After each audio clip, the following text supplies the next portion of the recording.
لک الحمد یا اللہ الصلاۃ والسلام علیک یا رسول اللہ اما بعد۔ سلسلہ ہے ناظرین کے سوالوں کے جواب دینے کا۔ ناظرین میں سے ایک نے ہمارے کسی ویڈیو کے کمنٹس میں یہ سوال کیا ہے کہ جانور کا ایک دانت اگر ٹوٹ جائے تو اس کے قربانی کا کیا حکم ہے؟ قربانی کا جانور لائے ہوں گے اور کسی وجہ سے، لڑنے کی وجہ سے بھی کئی بار ہو سکتا ہے، یا کوئی مضبوط چارہ کھانے کی وجہ سے بھی کئی بار جانور کا دانت ٹوٹ جاتا ہے۔ تو اگر یوں جانور کے ساتھ یہ معاملہ درپیش ہو گیا کہ اس کا دانت ٹوٹ گیا، تو ایسی صورتحال میں اس جانور کی قربانی ہوگی یا نہیں؟ آئیے توجہ کے ساتھ جواب سننے کی سعادتیں حاصل کیجیے۔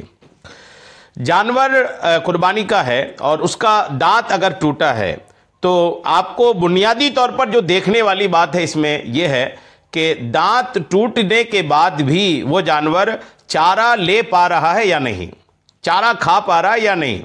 یہ دو صورتیں ہیں۔ اگر چارہ کھا پا رہا ہے تو اس کا الگ حکم ہے، اگر چارہ ہی نہیں کھا پا رہا ہے، اتنے دانت ٹوٹ گئے کہ چارہ ہی نہیں کھا پا رہا ہے تو اس کا الگ حکم ہے۔ دونوں حکم کو میں واضح کرتا ہوں، توجہ کے ساتھ سنیے۔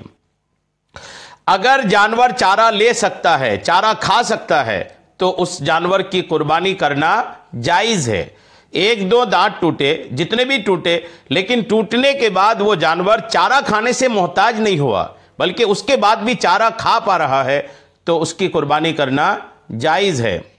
کیونکہ اگر کسی جانور کے کچھ دانت نہ ہوں لیکن اتنے دانت سلامت ہوں کہ جن سے وہ خود چارہ چر سکے تو اس جانور کی قربانی جائز ہے۔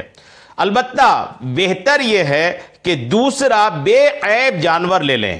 بہتر ہے یہ کہ دوسرا ایسا جانور لے لیں جس میں کسی طرح کا عیب نہ ہو۔ لیکن اگر اسی جانور کو جس کے ایک دو دانت ٹوٹے ہیں لیکن چارہ کھا پا رہا ہے، اگر اس کو بھی کوئی قربانی کرتا ہے تو وہ بھی قربانی اس کی درست کہلائے گی، قربانی ادا ہوگی۔ لیکن بہتر یہ ہے کہ دوسرا ایسا جانور لے لیں جس میں کسی بھی طرح کا عیب نہ ہو، کہ چھوٹے عیب سے بھی سالم جانور مستحب ہے۔ یعنی مستحب یہ ہے کہ چھوٹا بڑا کسی طرح کا عیب نہ ہو۔ اگرچہ یہ ہے کہ چھوٹا عیب کو ہے اس کے بعد بھی قربانی ہو جائے گی، لیکن بہتر یہی ہے، بہتر اور احسن یہی کہا جاتا ہے کہ چھوٹا عیب بھی کسی جانور کے اندر نہ ہو۔ مستحب یہی ہے۔ ہدایہ جو فقہ حنفی کی ایک بہت عظیم الشان کتاب ہے، اس میں لکھا ہے کہ ان بقیہ ما یمکن الاعتلاف بہ اجزاءہ لحصول المقصود۔ لکھا ہے کہ اگر اتنے دانت باقی ہیں قربانی کے جانور کے، اگر اتنے دانت باقی ہیں جن کے ساتھ وہ چارہ کھا سکتا ہے تو مقصود کے حاصل ہونے کی وجہ سے اس جانور کی قربانی جائز ہے۔ ہدایہ جلد 4 صفحہ 448 مطبوعہ لاہور۔